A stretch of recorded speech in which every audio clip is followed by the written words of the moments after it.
Hello everyone, कैसे हैं आप सब। उम्मीद करती हूँ रोज़ की तरह आप सब अच्छे होंगे। दोस्तों, हमेशा की तरह आज फिर से आप सब के लिए लेकर आ चुकी हूँ बहुत ही काम की वीडियो।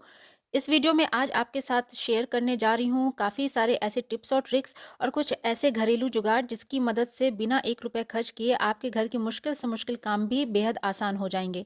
वीडियो देखने से पहले अगर आपने मेरे चैनल को सब्सक्राइब नहीं किया है तो प्लीज़ सब्सक्राइब ज़रूर कर लीजिएगा, और वीडियो ज़रा सा भी पसंद आए तो एक लाइक कर दीजिएगा और ज़्यादा से ज़्यादा शेयर करिएगा अपने फैमिली और फ्रेंड्स में, ताकि वो भी इन सारी ट्रिक्स को यूज़ कर पाएँ। तो चलिए स्टार्ट करते हैं आज का। इस तरीके के लोहे की तवा लगभग हर घर में यूज़ होता है रोटियां को बनाने के लिए। नॉर्मली जब हम लोग पहले रोटी बनाते थे तो ऐसे ही लोहे के तवे पे ही बनाते थे। आजकल जो नॉन स्टिक तवा आ गए हैं तो उस पे तो रोटियां हमारी इतनी नहीं चिपकती हैं, लेकिन इस लोहे वाले तवे पर जो हमारी पहली रोटी जो रहती है अक्सर वो चिपक जाती है। तो अगर आपके साथ ये वाली प्रॉब्लम होती है तो एक बहुत ही ईजी सा स्टेप है वो आप करके जो फर्स्ट रोटी होती है ना वो आप इसमें बचा सकते हैं चिपकने से। तो आपको यहाँ पर जब तवा आप गर्म करिए रोटी बनाने के लिए तो उस पर थोड़ा सा ऑयल उस पर रख दीजिए। उसके बाद आलू एक कट करके इस तरीके से हाफ लेकर पूरे तवा पे उसको स्प्रेड कर देना है। उसके बाद आपका जो तवा है ना लोहे का वो एकदम नॉन स्टिक जैसा काम करेगा। बिल्कुल भी जो हमारी फर्स्ट रोटी चिपकती है ना वो बिल्कुल भी नहीं चिपकेगी। तो आप यहाँ पर देख सकते हैं रोटी बना रही हूँ, बिल्कुल भी ये नहीं चिपकती है, बहुत ही अच्छे से ये फुली फुली बनती है। तो एक बार इसको ज़रूर ट्राई करके देखिएगा। उम्मीद करती हूँ आपको ये टिप ज़रूर पसंद आया होगा। तो चलिए देख लेते हैं आज का अगला हैक कौन सा है। बच्चों के इस तरीके के जो स्कूल के शर्ट वगैरह होते हैं तो आप देखते होंगे जो कॉलर एरिया होता है ना बहुत ज़्यादा गंदा हो जाता है। तो बहुत लेडीज़ जो होती हैं वो इसको वॉशिंग मशीन में भी धोती हैं और बहुत सारी जो लेडीज़ होती हैं वो हाथ से भी धोती हैं। लेकिन क्या होता है वॉशिंग मशीन में धोने से भी इसका जो ये कॉलर का जो दाग होता है ना वो बिल्कुल भी हटता नहीं है।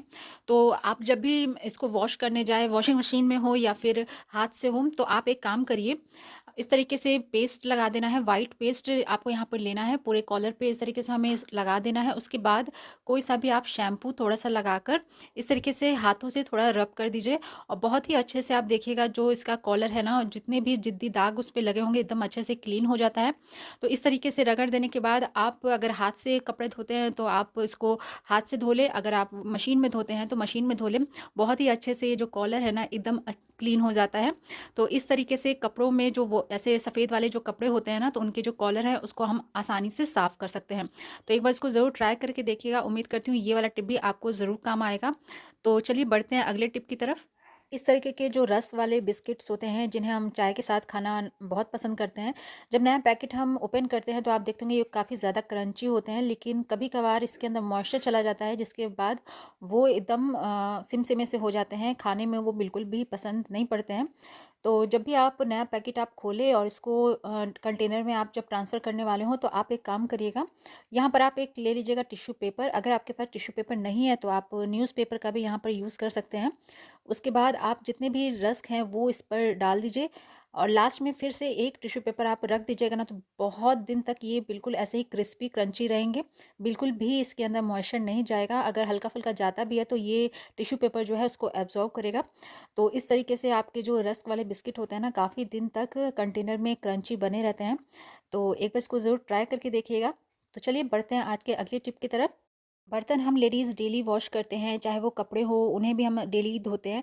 लेकिन सबसे ज़्यादा प्रॉब्लम तब आती है जब हम नया नया नेल पेंट लगाते हैं, और जैसे ही ये बर्तन धोने जाएं या फिर कपड़ा वॉश करने जाते हैं तो हमारा जो नेल पेंट है ना वो आधा निकल जाता है। तो अगर आपको कहीं बाहर जाना है और आप इस तरीके से नेल पेंट लगाए हुए हैं और फिर भी आपको कुछ काम है, बर्तन वगैरह कुछ वॉश करने हैं, तो आप एक काम कर सकते हैं। आप यहाँ पर यूज़ कर सकते हैं यहाँ वैसलीन का। तो वैसलीन में ग्लिसरीन की मात्रा होती है, तो वो क्या होता है कि वो जब हम नेल पेंट पे लगाते हैं ना तो पानी स्टे नहीं करता है, वो फिसल जाता है, जिसकी वजह से जब हमारा जो नेल पेंट हम लगाते हैं और कोई काम करने जाते हैं ना तो वो बिल्कुल भी छूटेगा नहीं, क्योंकि जब आधी नेल पेंट जब छूट जाती है तो देखने में काफ़ी ज़्यादा ख़राब लगता है। तो इस तरीके से आप वैसलीन को पूरे फिंगर के नेल्स पर लगा लीजिए, और फिर उसके बाद आप इसको वॉश करिएगा ना पानी से, तो बिल्कुल भी आप देख सकते हैं पानी जो है वो रुकता नहीं है, जिसकी वजह से जो हमारा नेल पेंट है ना वो छूटता नहीं है। तो उम्मीद करती हूँ ये वाला टिप भी आपको ज़रूर काम आएगा, एक बार ज़रूर इसको ट्राई करके देखिएगा। तो चलिए बढ़ते हैं आज के अगले टिप की तरफ। जैसा कि अभी सर्दियों के मौसम आ गए हों, इस टाइम में हरी सब्जियां मार्केट में बहुत ज़्यादा मिलती हैं और हम लोग भर भर के लेकर आते हैं, लेकिन इनको बहुत ज़्यादा टाइम लगता है छांटने में, इनके पत्तों को अलग करने में। तो एक सिंपल सी ट्रिक है जिसको यूज़ करके आप कुछ ही मिनटों में ढेर सारी जो ये धनिया पत्ता होती हैं और चाहे मेथी हो इनको आप अलग कर सकते हैं। तो इस तरीके से आप ये जो पूड़ी छानने वाला जो बर्तन होता है ना, इसको आप ले लीजिए और उसके बाद ऊपर से इस तरीके से धनिया की जो डाली होती है उसको आप रखकर नीचे से खींच दीजिएगा ना, तो एक ही बार में जो धनिया का पत्ता है ना वो अलग हो जाएगा और डंठी जो होती है वो अलग हो जाती है। तो कुछ ही मिनटों में आप ढेर सारे यहाँ पर धनिया के पत्तों को अलग कर सकते हैं उनकी डंठियों से। तो इस तरीके से तो धनिया पत्ता को हम लोग अलग कर सकते हैं। सेम इसी तरीके से जो मेथी होता है ना, मेथी के पत्तों को भी हम लोग को बहुत ज़्यादा टाइम लगता है इस तरीके से छाँटने के लिए, क्योंकि जब हम लोग इसको तोड़ने के लिए बैठते हैं ना तो बहुत सारा समय जो है हमारा लग जाता है।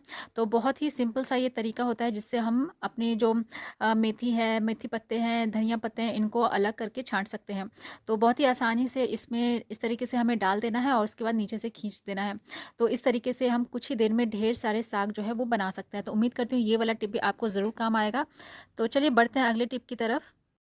दूध हम लोग डेली बॉयल करते हैं, लेकिन जब बॉयल करने के लिए इसको रखते हैं ना, तो जैसे कुछ काम करने लगें, तो कभी-कभार ध्यान से हट जाता है, क्योंकि कहते हैं ना ध्यान हटा तो दुर्घटना घटा। तो वही वाला काम हो जाता है कि जब हम लोग वहाँ पे खड़े रहते हैं तो दूध तो नहीं गिरता है, लेकिन जैसे ही किसी काम के लिए हम लोग अगर चले जाएँ तो दूध जो है वो गिर के बाहर निकल आता है।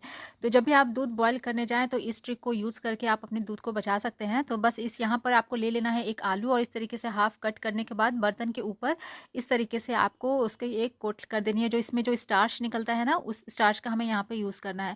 और उसके बाद आप बॉयल करिएगा दूध को, तो आप देखिएगा बिल्कुल भी वो दूध बाहर निकल के नहीं आएगा। तो इस तरीके से आप एक आध काम भी कर सकते हैं और आपका दूध भी उबल के बाहर नहीं आएगा। लेकिन ये नहीं करना है कि आप दूध चढ़ा दीजिए और कहीं और चले जाइए, दूध तो गिर ही जाता है। तो उम्मीद करती हूँ ये वाला टिप भी आपको ज़रूर काम आएगा। तो चलिए देख लेते हैं आज की अगली ट्रिक कौन सी है।